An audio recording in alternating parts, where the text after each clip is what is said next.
இனிய வணக்கம் அன்பு உறவுகளே. இன்று ஒரு தகவல் நிகழ்ச்சிக்காக நான் உங்கள் ஆர்ஜே நித்யா. இன்று நம்ம பார்க்கக்கூடிய பதிவு ஆடி 18. ஆமாங்க, ஆடி பெருக்கு பற்றிய சிறப்பு தொகுப்பு தான் நான் உங்களுக்கு சொல்ல போகிறேன்.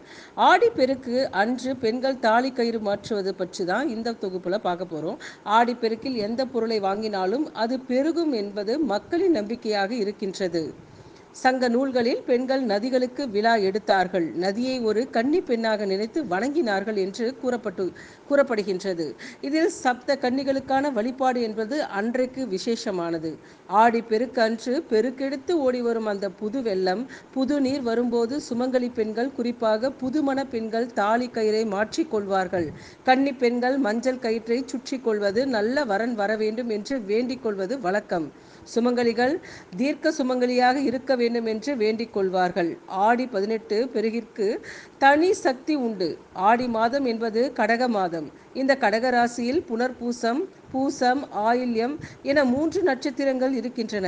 இந்த ஆடி 18 அன்று பூசம் நட்சத்திரத்தை விட்டு ஆயில்யம் நட்சத்திரத்திற்கு சூரியன் மாறுவார்.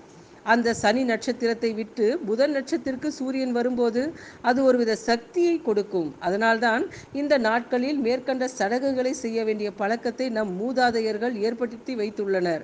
ஆடிப்பெருக்கில் எந்த பொருளை வாங்கினாலும் அது பெருகும் என்பது மக்களின் நம்பிக்கையாக இருக்கின்றது.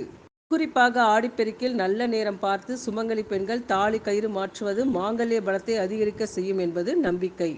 இன்றைய பதிவு தங்களுக்கு மிகவும் பயனுள்ளதாக அமைந்திருக்கும் என்று நம்புகின்றோம்.